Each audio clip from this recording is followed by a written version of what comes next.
Rico has been hit with one of the year's strongest hurricanes, but despite this, we haven't heard nearly enough about it as we did when Hurricanes Harvey and Irma made landfall in Texas and Florida, respectively. But why should American media pay attention to Puerto Rico's problems? Don't we have enough problems here in the States? I mean, it's not like Puerto Ricans are American citizens, right?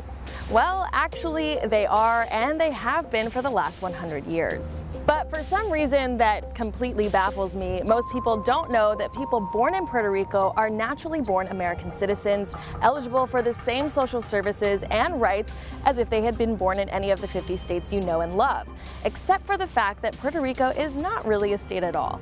Which begs the question, why are Puerto Ricans American citizens? Well, the short answer is war. You see, like much of Latin America and the Caribbean, the island of Puerto Rico was a Spanish colony for over 400 years.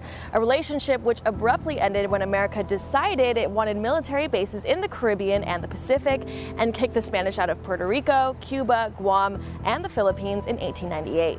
Well, it's called the Spanish-American War, but we don't have time to get into all of that right now, so Google it. Fast forward to 1917 when Congress voted to grant citizenship to every person born in the island. However, voting not to recognize the island as a proper state of America, but rather as an unincorporated territory, which, as Puerto Ricans would soon find out, meant that while they are expected to pay the same taxes and obey the same laws as their fellow countrymen on the mainland, they don't get to vote in presidential elections, don't get real representation in Congress, and unlike Detroit, their local government can't file for bankruptcy in times of economic turmoil. Which really sucks right now because the island owes over $123 billion to its creditors, a debt that the local government has no way of realistically paying and has responded by cutting as many services as it can to its people. That's 3.4 million fellow American citizens struggling on an island where the current unemployment rate is at 12%, half of its residents are on Medicaid, and a staggering 46% live below the poverty line.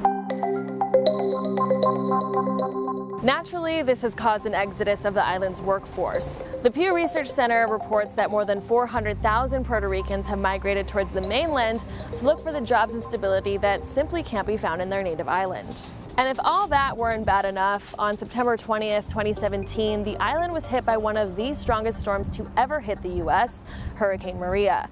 A hurricane that, despite destroying the island's power grid and forcing tens of thousands to evacuate their towns, has not gotten anywhere near the media attention that Hurricanes Irma or Harvey got. Media attention that inspired thousands of people to aid the cities and towns affected by these storms. Good luck, everybody.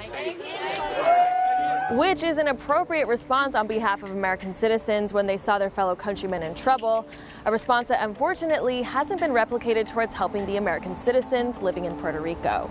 Which kind of makes me want to reframe the whole point of this video. The question shouldn't be, why aren't Puerto Ricans American citizens, but rather, why aren't American citizens taking better care of Puerto Rico?